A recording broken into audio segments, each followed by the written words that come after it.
Wala nang maraming paligoy-ligoy pa, diretso sa punto na. Maiksi lang ang komentaryo, pero diretso sa punto. Maraming kuro-kuro, may tiwali, may totoo. Dito, sa Puntong Diretso tayo. Punto Diretso. May kumakalat ngayon na mga post sa social media, matindi ito. Nakita ko nga ang mga ito eh. Halimbawa, yung isang post. Ang isang post ay post ni di umano post ni Lisa Araneta. Mga kabunyog. Ang post ni Lisa Araneta di umano ganito.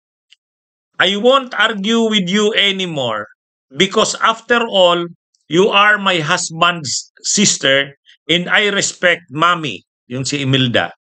Pero yung mga statements mo, fake. Kasing fake ng mukha mong ritokada. Ito yon. Kumakalat ito. Nakita nyo na ba ito? Yan. Hindi daw siya makikipag-argue. Kasi, you are my husband's sister and I respect mommy Imelda. Pero yung mga statements mo, fake. Kasing fake ng mukha mong ritokada. Di syempre sabihan mo naman ng mukha mong ritokada. O di matindi naman na atake kay Amy Marcos yun. Kumalat yan. Kumalat yung picture na yan. Sinagot naman ni Amy. Ang sagot naman ni Amy, mga kabunyog, sinagot naman niya ni Amy, ito naman, yes, don't argue with me. You should thank me. Ipinilit kita sa kapatid ko kahit maganda lahat ng ex niya. Ikaw ang pinaka-ugly with biggest tummy full of drugs and wine. Ang photos na i-edit pero ang hair follicle test hindi nariritoke. Yan naman yung statement ni Amy. Kumalat din yan. Kumalat din ito. Nakita nyo na ba yan? Sige, tingnan nyo to. Yan. Kaya lang, nag-release ng ipinost uli yan ni Lisa Araneta, linagyan ng caption ni Lisa Araneta, Marcos, sabi, Lisa Marcos. And speaking of fake news, welcome to entertainment, Pinoy style. Sabay may mga emojis siya na tumatawa. So, ibig sabihin, yung kumalat na yon na sinabi di umano ni Lisa Araneta na yung mga statements mo fake, kasing fake ng mukha mong ritokada, fake news daw yon, sabi ni Lisa Araneta. Tapos si Amy Marcos din, nag-post din. Doon naman sa kumalat na sinabi niyang ikaw ang pinaka-ugly with biggest tummy full of drugs and wine, ang photos na i-edit pero ang hair follicle test hindi nariritoke. Nag-post din si Senator Amy Marcos sa kanyang Facebook page, I did not post this. Thanks. So, nagdidinayan sila ngayon. Nagdidinayan sila. Anyway, pwede naman talagang fake news yun. Pwede namang fake news yung na yun. Kaya lang, syempre, nagiging subject sila ng mga ngayon sa social media. Nagiging usap-usapan tong na to. Sigurado, kinukontrol lang ni Lisa Araneta ang niya. Matindi na dapat ang reaksyon niya dyan sa ginawa na yan ni Amy. Na yan, alam naman natin si Lisa Araneta. Kaya lang syempre, ayaw niya ng patulan, ayaw niya ng lumaki.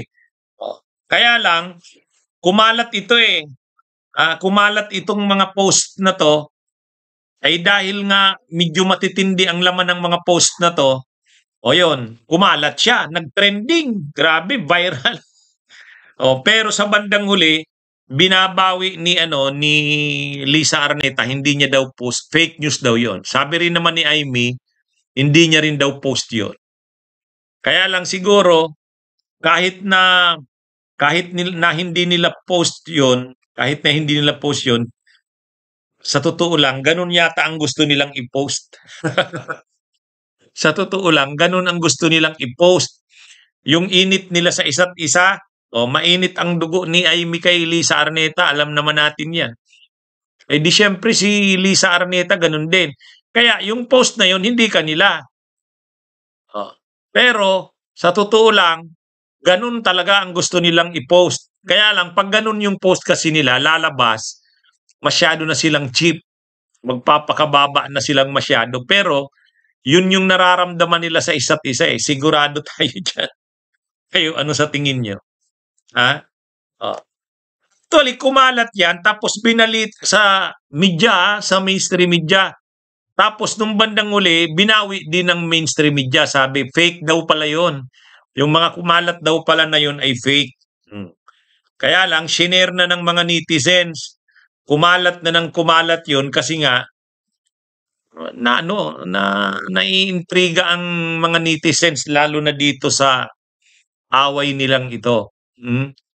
Pero, sa ngayon, alam naman natin na siyempre masama, hindi lang masama, sobra ang sama ng loob ni Lisa Araneta sa ginawa na yun ni Amy. Sabi nga ni Yussi Claire Castro, ang reaksyon daw ng presidente, siyempre daw, sobrang disappointed. Oh. Kasi, imaginein mo nga naman, sa harap ng napakaraming tao, naka-cover ng mainstream media, naka-livestream, tapos sisiraan mo ang kapatid mo ng ganun. Kaya, ano ito mga kabunyog, mga kababayan? Kaya lang hindi naman pinapatulan ni Lisa Araneta eh. Ang mas sumagot na nauna yung si Sandro Marcos. Kasi binanggit din kasi si Sandro Marcos doon sa speech ni Amy. Sabi ni Amy, pati daw yung anak na involved na rin sa drugs. Kaya sumagot si Sandro Marcos. Bunyog, bunyog, halikan na kasama ka. Bunyog, kapag buklod ay may pag-asa. Luzon, Visayas, Mindanao, isa ang pananaw. Sa bagong Pilipinas ang bunyog isisigaw. Bunyog.